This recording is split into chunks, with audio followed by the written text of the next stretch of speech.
Hey everyone, Mr. Hauk here. In today's video, we're going to continue simplifying trig expressions, but this time we're going to throw in the sum and difference formulas. Let's go ahead and get started. So as you can tell from the intro, we're going to keep simplifying these trig expressions. We've been doing things like using reciprocal identities, quotient identities, and the Pythagorean identities to simplify down these trig expressions. Over the next couple of lessons, we're going to be doing more of the same, but we're going to be introducing as well the sum and difference formulas and the double angle formulas. So today we're going to continue simplifying. Let's use these sum and difference formulas that we derived earlier in the unit. And these are them right here. And let's put them to use here. Do some simplifying. So here in our first example, we want to simplify cosine of theta plus pi over 2. And we want to simplify it down to a single trig expression. So let's think about this here. We have an addition formula for cosine. Let's go ahead and call theta alpha, pi over 2, that's going to be beta. Now let's just follow a cosine addition formula. Cosine addition, so cosine of alpha plus beta is cosine alpha, cosine beta, minus sine alpha, sine beta. All right, well, applying theta and pi over 2 as our alpha and beta, this is what we would end up getting. So cosine theta plus pi over 2 equals cosine theta, that's cosine alpha, times cosine pi over 2, that's cosine beta, minus sine theta times sine of pi over 2. Okay, so we're just following the formula first. Now we're going to go to the unit circle and we're going to see what we can find out about cosine pi over 2 and sine of pi over 2. Because we actually have these angles, this angle pi over 2 on the unit circle. Well, here's pi over 2. The cosine of pi over 2 is 0, and the sine of pi over 2 is 1. Remember, cosine is x, sine is y. So the way I'm going to represent that is I'm going to say, okay, well, cosine pi over 2, that's 0. So that's turning into a 0. Sine of pi over 2 is turning into a 1. Well, cosine of theta, cosine anything times 0 is going to be 0. So this whole piece is going to turn into a 0. Minus, well, sine of theta times 1 is just sine of theta. And 0 minus sine of theta is negative sine of theta. Which can't get much more simplified than that. Okay, so not too bad. We're just following the sum formula for cosine, looking on the unit circle for any angles we can actually calculate, and then we're good. All right, and our second example, let's calculate the tangent of pi minus x. So we can see here, this is going to be tangent, of course, subtraction formula. Let's go ahead and label alpha and beta. So pi is going to be alpha, x is going to be beta. And let's take a look at our tangent subtraction formula, which is right here. So tangent of alpha minus beta is equal to tangent alpha minus tangent beta over 1 plus tangent alpha times tangent beta. Let's put that formula to use. So this is going to equal tangent of pi minus x equals tangent pi minus tangent of x over 1 plus tangent pi times tangent x. Let me put a little arrow here. Okay, well, continuing here, let's go ahead and calculate tangent of pi. This is the only thing we can really calculate, tangent of pi. We can't do anything with tangent of x because we don't know what x is. So tangent of pi, here's pi. Tangent is right here, it's 0. So all these little tangent of pi's, these two, I'm going to go ahead and turn them into zeros. So 0 minus tangent of x over 1 plus 0. Notice this whole thing is going to turn to 0. 0 times anything is 0. And that's going to give us, well, 0 minus tangent of x is negative tangent. Make this look more like tangent. Negative tangent x over 1. But we don't really need to put the over 1 there. So negative tangent of x. Okay. So again, not that bad. All right, example 3. Now we're doing a sign subtraction problem. Once again, sign subtraction. Let's go ahead and label our alpha and beta. So theta is alpha, 3 pi over 2 is beta. Let's look at our sign subtraction formula. So sine of alpha minus beta is equal to sine of alpha times cosine beta minus cosine alpha times sine beta. All right, let's apply that. So this is going to give us, so sine theta minus 3 pi over 2 will give us sine theta times cosine 3 pi over 2 minus cosine theta times sine 3 pi over 2. Okay, well, let's go and calculate, using the unit circle, cosine of 3 pi over 2 and the sine of 3 pi over 2. So here's 3 pi over 2. The cosine is 0. The sine is -1. So cosine of 3 pi over 2 is 0. Sine of 3 pi over 2 is -1. Well, let's see here. Sine, really anything again, times 0 is going to be 0. So this is 0 minus cosine times -1 is going to be negative cosine. And let's see, 0 minus negative, this is a double negative, that's going to be plus, so this is really just cosine of theta. Okay, so there's our 3 problems on the front. These are pretty basic level problems. We're just following the formulas that we derived earlier in this unit.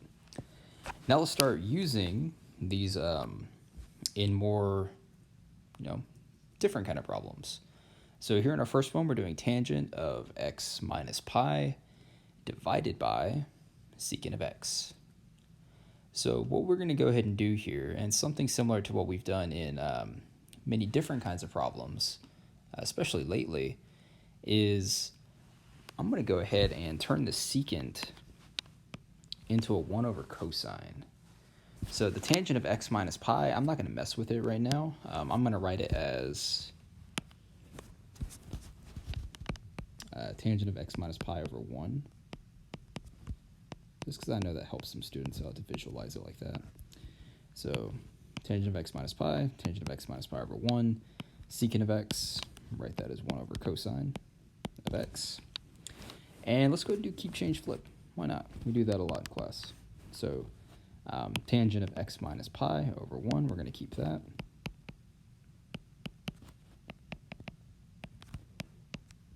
Times, flip this upside down, cosine of x over 1.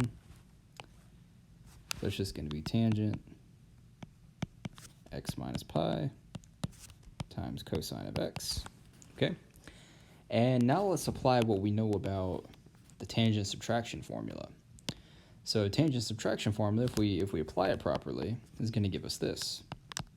Tangent x minus tangent of pi over 1 plus tangent x times tangent pi.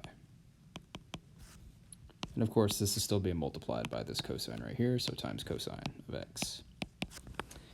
Well, let's see here. We can calculate these tangent of pi's. Again, here's pi, tangent is 0. So those tangent of pi's, let's go ahead and turn them into zeros. And that's going to make our problem pretty simple on us. Here in the numerator, tangent of x, only thing remaining. Here in the denominator, well, this whole thing is going to turn to 0. So all we have left here is 1 times cosine of x. So tangent of x, let's go ahead and turn tangent into sine over cosine. So sine of x over cosine x. There's the tangent x. And we're still multiplying it by this cosine. So times cosine of x over 1. But we can see these cosines are going to cancel each other out, and all we're going to have left is sine of x. All right. So not that bad. We're, took a few steps from what we've been doing lately, where we, especially when we have these fractions, we write both the numerator and denominator as fractions. That way we can do our whole keep, change, flip business. And rewriting the secant of x as 1 over cosine x, just to help us out a little bit with simplifying. All right, In example 5, let's calculate the cotangent of theta times the cosine of theta minus pi over 2. Cotangent of theta, let's do something similar. Let's just go ahead and turn that into cosine of theta over sine of theta. And cosine of theta minus pi over 2, well, that's going to be a cosine subtraction formula. So cosine subtraction would look like this. Cosine theta times cosine pi over 2 plus sine theta times sine of pi over 2. Remember, cosine's the weird one. If you're doing cosine subtraction, you actually get that plus sign in the middle there. All right, well, we still have this cosine theta over sine theta. Let's do some calculating real quick. Let's calculate cosine of pi over 2 and sine of pi over 2 since we can actually calculate them. Well, here's pi over 2. Cosine is 0. Sine is 1. So cosine of pi over 2, that's 0. Sine of pi over 2, there's our 1.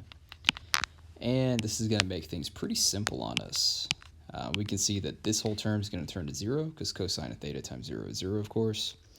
And sine of theta times 1 is just sine of theta. So really just get sine of theta after all that. And of course we can see our sine of thetas cancel. And all we have left is the cosine of theta. Something like that. Gotta have the box that gets filled in. There we go. So we get cosine of theta. All right, so not that bad, pretty easy. And in our last example, we want to simplify tangent of u minus tangent of negative 3u over 1 plus tangent u times tangent of negative 3u. And this particular problem is almost kind of like working backwards. If we go and look at our tangent formulas on the front here, it's like we're starting from this side and we're going to be working towards this side, or from this side to this side, something like that. And if we look more specifically, there's a minus sign in the top and a 1 plus in the bottom. If we look at what that follows, that's going to follow a tangent subtraction formula. Minus sign in the middle on top, plus sign after the 1 on the bottom. So we're doing tangent of alpha minus beta. All right, so this is going to give us tangent of alpha minus beta. And if we think about it, this is going to be alpha, u, and negative 3u is going to be our beta. So just applying that, tangent of alpha minus beta, that's really tangent of u minus negative 3u. But that's a double negative. U minus negative 3u would be 4u. So tangent of 4u. And we're done. Nothing we can do with this because we don't actually know the value of u. We can't simplify this any further either. Okay? So pretty easy problem. All things considered, these kind of problems, not too bad. They're similar to the kinds we've been doing lately. You're trying to simplify it down to a trig function if possible, or a numerical value. And these particular examples here in the notes, not too tough. All right.